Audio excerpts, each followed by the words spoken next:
2025 full prototype ടെസ്റ്റിങ്ങിന് തയ്യാറെടുക്കുകയാണ് നമ്മുടെ ഘാതക് ആളില്ലാ യുദ്ധവിമാനം.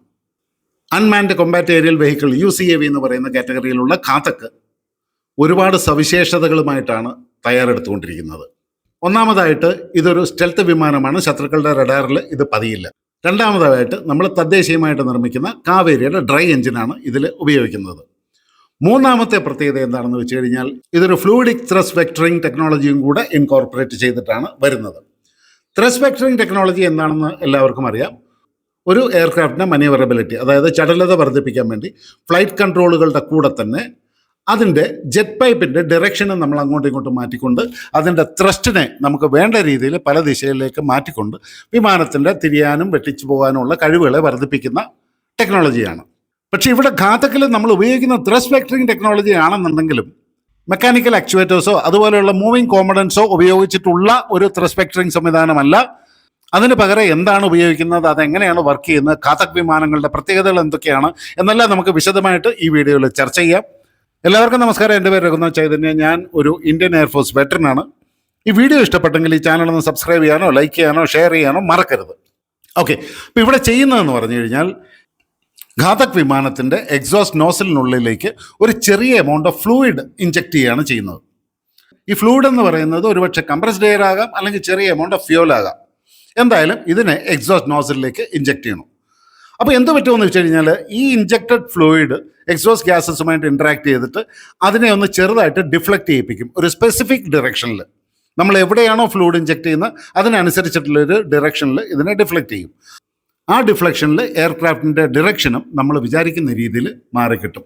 അപ്പോൾ എയർക്രാഫ്റ്റിൻ്റെ മാനുവറിംഗ് കപ്പാസിറ്റിയെ നമ്മൾ ഇമ്പ്രൂവ് ചെയ്യാൻ വേണ്ടിയിട്ട് ഈ ഒരു ടെക്നോളജി ഉപയോഗിക്കുമ്പോൾ ശ്രദ്ധിക്കേണ്ട ഒരു കാര്യം എന്ന് പറഞ്ഞു കഴിഞ്ഞാൽ ഈ ഫ്ലൂയിഡ് ഇഞ്ചെക്ട് ചെയ്യേണ്ടത് കൃത്യമായ എമൗണ്ടിലും കൃത്യമായ ഡയറക്ഷനിലും ആയിരിക്കണം എന്ന് മാത്രമേ ഉള്ളൂ. ഈ ടെക്നോളജിക്ക് ഒരുപാട് അഡ്വാൻറ്റേജസ് ഉണ്ട്. ഒന്നാമത്തെ കാര്യം, ട്രഡീഷണൽ മെക്കാനിക്കൽ ആക്ച്വേറ്റേഴ്സ് പോലെ മൂവിങ് പാർട്സ് ഇതിനകത്ത് ഇല്ലാത്തത് കൊണ്ട് ഈ എയർക്രാഫ്റ്റ് കുറച്ചും കൂടെ ലൈറ്ററായിട്ടും കൂടുതൽ എഫിഷ്യൻ്റായിട്ടും മാറാനായിട്ട് സഹായിക്കും. രണ്ടാമത്, ഇതിൻ്റെ റിലയബിലിറ്റി ഒരുപാട് വർദ്ധിക്കും എന്നുള്ളതാണ്. കാരണം മൂവിങ് പാർട്സ് ഇല്ലാത്തത് കൊണ്ട് തന്നെ അതിൻ്റെ മെക്കാനിക്കൽ ഫെയിലിയറോ വിയർ ആൻഡ് ടിയറോ ഇങ്ങനെയുള്ള പ്രശ്നങ്ങളൊന്നും ഇല്ലാത്തത് കൊണ്ട് തന്നെ റിലയബിലിറ്റി വർദ്ധിക്കും. മൂന്നാമത്തെ അഡ്വാൻറ്റേജ് എന്ന് പറഞ്ഞു കഴിഞ്ഞാൽ ഈ FTVC സിസ്റ്റം റഡാർ സിഗ്നേച്ചർ കുറയ്ക്കാനും നമുക്ക് ഉപയോഗിക്കാൻ സാധിക്കും. അതുകൊണ്ട് തന്നെ ഈ എയർക്രാഫ്റ്റിൻ്റെ സ്റ്റെൽത്ത് കേപ്പബിലിറ്റി വർദ്ധിക്കുന്നതാണ്. നാലാമത്തെ അഡ്വാൻറ്റേജ് പെട്ടെന്നുള്ള റെസ്പോൺസാണ്. കാരണം മെക്കാനിക്കൽ സിസ്റ്റത്തിൽ ആക്ച്വേറ്റേഴ്സ് ഒക്കെ ഓപ്പറേറ്റ് ചെയ്ത് വരുമ്പോഴേക്കും അതിന് കുറച്ച് സമയം വേണം.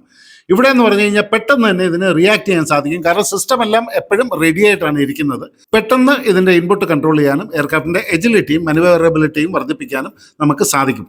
ഇതൊരു വളരെ പ്രോമിസിംഗ് ആയിട്ടുള്ള ഒരു ടെക്നോളജിയാണ്.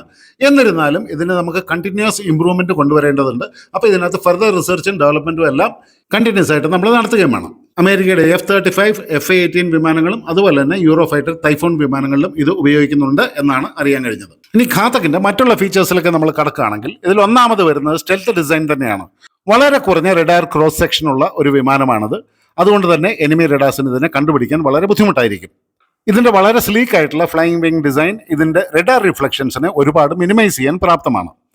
രണ്ടാമത്, നമ്മളിതിൽ ധാരാളമായിട്ട് റഡാർ അബ്സോർബൻ മെറ്റീരിയൽസും ഉപയോഗിച്ചിട്ടുണ്ട്. അതുകൊണ്ട് ഇതിൻ്റെ വിസിബിലിറ്റി പിന്നെയും കുറയുന്നതാണ്. മൂന്നാമത്, റഡാർ അബ്സോർബൻ പെയിൻറ്റും നമ്മളിതിൽ ഉപയോഗിച്ചിട്ടുണ്ട്. അതുകൊണ്ട് തന്നെ ഈ വിമാനം വളരെയധികം സ്റ്റെൽത്തി ആണെന്ന് നമുക്ക് ഉറപ്പിക്കാം.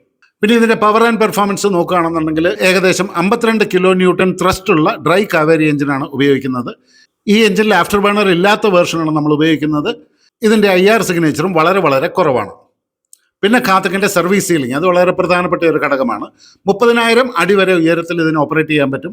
അതുകൊണ്ട് തന്നെ ഹൈ ഓൾട്ടിറ്റ്യൂഡ് റെക്കഗ്നൈസൻസും സ്ട്രൈക്ക് മിഷൻസും ഇതിന് കണ്ടക്ട് ചെയ്യാൻ സാധിക്കും. പിന്നെ വരുന്ന ഇതിൻ്റെ സ്പീഡാണ്. കൃത്യമായ വിവരങ്ങൾ DRDO പുറത്ത് വിട്ടിട്ടില്ല എന്നുണ്ടെങ്കിലും അനുമാനിക്കുന്നത് ഏറ്റവും കുറഞ്ഞത് ഇതിന് 0.8 മാക്ക് സ്പീഡ് ഉണ്ടാവും. എന്ന് പറഞ്ഞാൽ ഏകദേശം 1000 km/h സ്പീഡെങ്കിലും ഉണ്ടാകും. അതല്ല, ഇതിന് സൂപ്പർസോണിക് സ്പീഡിൽ പറക്കാൻ കഴിയും എന്നും ഉള്ള ഇൻഫർമേഷൻസ് പുറത്തേക്ക് വരുന്നുണ്ട്. പിന്നെ പ്രധാനമായിട്ട് നോക്കേണ്ടത് ഇതിനകത്തെ പേലോഡും ഇതിനകത്തെ ആർമമെൻറ്റുമാണ്. ഒന്നാമത്തെ കാര്യം പറയട്ടെ, മറ്റുള്ള സ്റ്റെൽത്ത് വിമാനങ്ങളെ പോലെ തന്നെ ഇതിനകത്തെ ആർമമെൻറ്റ്സ് സ്റ്റോർ ചെയ്തിരിക്കുന്നത് ഇന്റേണൽ വെപ്പൺ ബേയിലാണ്. ഏകദേശം 1.5 ടൺ ആയുധങ്ങൾ ഇതിൽ ക്യാരി ചെയ്യാൻ പറ്റും. പ്രിസിഷൻ ഗൈഡഡ് മിനീഷൻസും മിസൈൽസും ബോംബുകളും ഒക്കെ ആയിട്ട്. ഇന്റേണൽ വെപ്പൺ ബേ ഉപയോഗിക്കുന്നതുകൊണ്ട് 2 അഡ്വാൻറ്റേജ് നമുക്കുണ്ട്. ഒന്ന്, ഇതിൽ ആർമമെൻറ്റ് പൈലോൺസ് ഇല്ലാത്തതുകൊണ്ട് ഇതിൽ ഡ്രാഗ് കുറയും. രണ്ടാമത്, ഇത് സ്റ്റെൽത്തി ആയിരിക്കുകയും ചെയ്യും. പിന്നെ നമുക്ക് പല മിഷൻസിന് സ്യൂട്ടബിൾ ആയിട്ടുള്ള ആർമമെന്റ്സ് ഇതിൽ ഉപയോഗിക്കാൻ പറ്റും. അതായത് air to ground missiles, anti ship missiles, electronic warfare payloads ഒക്കെ ഇതിനകത്ത് ഉപയോഗിക്കാൻ പറ്റും.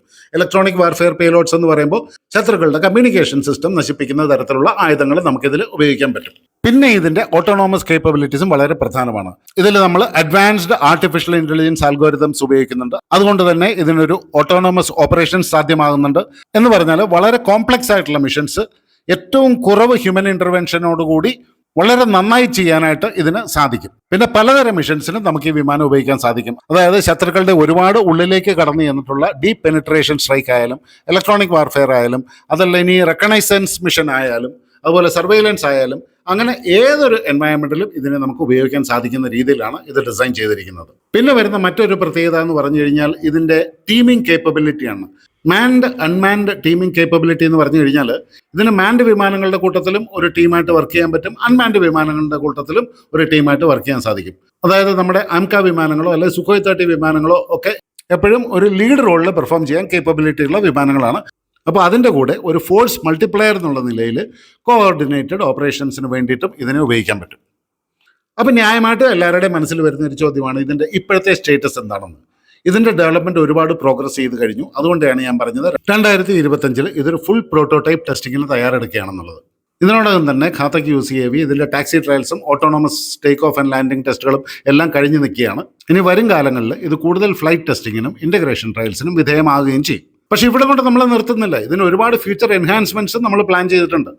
അതിന് വേണ്ടിയിട്ട് വളരെ ശക്തമായ ഒരു ഓൺഗോയിങ് റിസർച്ച് ആൻഡ് ഡെവലപ്മെൻറ്റ് തന്നെ നടക്കുന്നുണ്ട്. ഇതിൻ്റെ സ്റ്റെൽത്ത് കേപ്പബിലിറ്റീസ് ഇമ്പ്രൂവ് ചെയ്യണം, ആർട്ടിഫിഷ്യൽ ഇൻ്റലിജൻസ് ഇൻ്റഗ്രേഷൻ നമുക്ക് ഇമ്പ്രൂവ് ചെയ്യണം, ഇതിൻ്റെ ഓപ്പറേഷണൽ റേഞ്ച് നമുക്ക് ഇനി കൂടുതൽ ഇമ്പ്രൂവ് ചെയ്യാനുണ്ട്, പേലോഡ് കപ്പാസിറ്റി നമുക്ക് ഒരുപാട് ഇമ്പ്രൂവ് ചെയ്യാനുണ്ട്. അപ്പോൾ അങ്ങനെ ഇതെല്ലാം ചെയ്ത് കഴിയുമ്പോഴത്തേന് ഇതൊരു പെർഫെക്റ്റ് UCAV ആയിട്ട് മാറും. ഇത് ആധുനിക യുദ്ധതന്ത്രങ്ങളിൽ വർദ്ധിച്ച ഏരിയൽ കേപ്പബിലിറ്റീസ് ഉള്ള ഒരു അൺമാൻഡ് കൊമ്പാറ്റ് വിമാനമായിട്ട് തന്നെ മാറും. ഇത് നമുക്ക് വളരെയധികം അഭിമാനിക്കാവുന്ന ഒരു ടെക്നോളജിക്കൽ അഡ്വാൻസ്മെൻറ്റ്സ് ആണ്. ഇന്ത്യയല്ല ഇത്തരത്തിൽ ആളില്ലാ സ്റ്റെൽത്ത് യുദ്ധവിമാനങ്ങൾ ഉണ്ടാക്കുന്ന ആദ്യത്തെ രാജ്യം. മറ്റു പല രാജ്യങ്ങളും ഈ ടെക്നോളജി ഓൾറെഡി വികസിപ്പിച്ചു കഴിഞ്ഞു. കുറച്ച് ലേറ്റ് ആയാലും സാരമില്ല, നമ്മളും അവരോടൊപ്പം കിടപിടിക്കാവുന്ന ഒരു ശക്തിയായിട്ട് മാറുക തന്നെ ചെയ്യും, മാറിക്കൊണ്ടിരിക്കുകയാണ്. ഇത്രയും പറഞ്ഞുകൊണ്ട് ഈ വീഡിയോ ഇവിടെ അവസാനിപ്പിക്കുന്നു. വീണ്ടും നല്ലൊരു വിഷയമായിട്ട് നമുക്ക് കണ്ടുമുട്ടാം. അതുവരെ എല്ലാവർക്കും എൻ്റെ വിനീതമായ നന്ദി, നമസ്കാരം, ജയ് ഹിന്ദ്.